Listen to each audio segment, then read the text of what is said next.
សូមជូនរឿងប្រែតប្តីប្រពន្ធទោះនៃសេចក្តីកំណាញ់មិនមានសទ្ធាក្នុងសម័យពុទ្ធកាលមានត្រកូលព្រាហ្មណ៍មួយនៅក្នុងក្រុងពារាណសីត្រកូលនោះមានកូន3នាក់ប្រុស2ស្រីពៅបង្អស់1កូនទាំង3នេះជាពួកម៉ាក់មិត្តភ័ក្តិរាប់អានជាមួយឧបាសកម្នាក់ជាឧបថាព្រះសង្កេចភិក្ខុបានថ្វាយខ្លួនជាឧបាសកឧបាសិកាចំណាយទ្រព្យធ្វើបុណ្យទាននៅក្នុងព្រះពុទ្ធសាសនាចំណែកខាងព្រាហ្មណ៍ប្តីប្រពន្ធដែលជាមាតាបិតាកូនទាំង3នាក់នោះជាបុគ្គលកំណាញ់គ្មានសទ្ធាជាមនុស្សមិច្ឆាទិដ្ឋិមិនជ្រះថ្លានៅក្នុងព្រះពុទ្ធសាសនាព្រាហ្មណ៍នោះ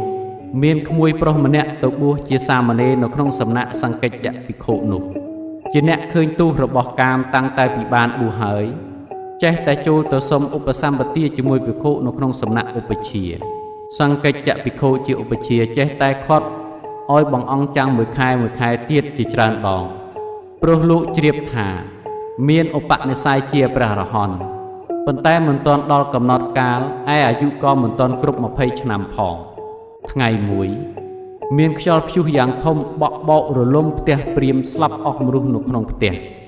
គឺព្រាហ្មណ៍ប្តីប្រពន្ធក៏ស្លាប់កូន3នាក់ក៏ស្លាប់ព្រាហ្មណ៍ប្តីប្រពន្ធស្លាប់ទៅកើតជាប្រែតទាំង2នាក់ឯកូនប្រុស2នាក់ស្លាប់ទៅកើតជាភូមិទេវតាកូនស្រីទៅកើតជាភូមិទេវធីតាបរិបូរដោយទិព្វសម្បត្តិនៅអាស្រ័យនៅក្នុងព្រៃធំក្បែរក្រុងរាជក្រឹត្យប្រែតប្តីប្រពន្ធមានរូបកាយអាក្រក់គួរខ្លាចកម្ពស់ប៉ុនថ្នោតលៃ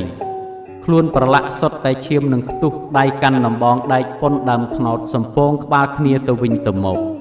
បែកចំពេញខ្លួនហើយខំហែកសាច់គ្នាស៊ីរាល់ពេលវេលាព្រោះស្រេកឃ្លានខ្លាំងណាស់ប្រែតទាំងពីរនេះចេះតែដើរទៅតាមភូមិទេវតាកូនទាំង3ប៉ុន្តែមិនអាចទទួលយកអំណោយអំពីកូនបានឡើយព្រោះកាលជាតិមុនកូនបបួលដឹកនាំឲ្យធ្វើទានរក្សាសិលមិនព្រមស្ដាប់តាមសោះចំណែកខាងសាមណេរបានដឹងថាព្រាហ្មណ៍ជាឪពុកម្ដាយមីងព្រមទាំងបងប្អូនទាំង3នាក់រលំផ្ទះស្លាប់អស់ក៏ចូលទៅលាឧបជាសឹកទៅផ្ទះវិញឧបជាខត់ឲ្យបងអង្គសិនទើបលោកនាំសាមណេរនោះទៅគង់នៅក្នុងព្រៃធំស្រាប់តែសាមណេរនោះឃើញទេវតា3រូបហោះចុះហោះឡើងសប្បាយរីករាយនៅក្នុងដងព្រៃក៏សួរព្រះឧបជាក៏សួរចំពោះទេវតាផ្ទាល់ខ្លួនឯងសាមណេរក៏សួរទេវតាដែលហោះមុនថាអ្នកជាអ្វីបានធ្វើកម្មអ្វីខ្លះពីជាតិមុនសួរដូច្នេះគ្រប់ទេវតាទាំង3ទេវតាទាំងនោះមិនប្រាប់ដោយខ្លួនឯងទេគ្រាន់តែប្រាប់ថាចាំសួរប្រែត2នាក់នៅខាងក្រោយមួយស្របក់ស្រាប់តែប្រែតមកដល់សាមណេរឃើញហើយនឹកអស់ចានៅក្នុងចិត្តពន់ពេកទើបសួរប្រែតនោះថាអ្នកបានធ្វើអំពើដូចម្ដេចខ្លះកាលពីជាតិមុនអ្នកស្គាល់ទេវតា3រូបដែលហោះមុនអ្នកនេះដែរឬទេកាលពីដើមទេវតានោះធ្វើកម្មអ្វីខ្លះអាត្មាចង់ដឹងណាស់ព្រោះមិនដែលបានឃើញប្រែតនិយាយប្រាប់សាមណេរនោះថាខ្ញុំប្រកាសណាពីជាតិមុននៅក្នុងក្រុងពារាណសីជាមនុស្សកំណាញ់គ្មានសទ្ធាជឿនៅក្នុងព្រះពុទ្ធសាសនាឯទេវតា3រូបនោះជាកូនបង្កើតរបស់ខ្ញុំប្រកាសណាកាលពីជាតិមុនបានធ្វើបុណ្យទាននៅក្នុងសំណាក់ព្រះសង្កេចភិក្ខុ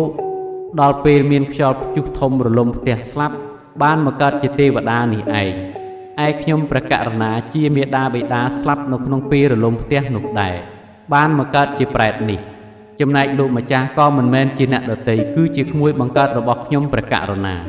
គ្រាន់តែថាដូច្នោះហើយប្រែតនិងទេវតាក៏បាត់រូបលែងឃើញតាំងតែពីពេលនោះមកសង្ខេបតែប៉ុណ្ណេះឯសាមណេរក៏និមន្តទៅវត្តជាមួយព្រះឧបជានាំទៅថ្វាយបង្គំព្រះសម្មាសម្ពុទ្ធដំណើរទូលតាមដំណើររឿងព្រះសម្មាសម្ពុទ្ធទ្រង់ប្រពយករឿងប្រែតនោះមកជាហេតុហើយទ្រង់សម្ដែងធម្មទេសនាប្រកាសអរិយសច្ចៈ4ប្រការមហាជនបានសម្រេចមគ្គផលតាមនិស្ស័យរៀងខ្លួនឯសាមណេរដែលទើបបានឧបសម្បទាថ្មីនោះខំចម្រើនសមណធម៌មិនយូរប៉ុន្មានក៏បានសម្រេចមគ្គផលជាព្រះអរហន្តមួយអង្គនៅក្នុងលោករឿងនេះចប់តែប៉ុណ្ណេះសូមអនុមោទនា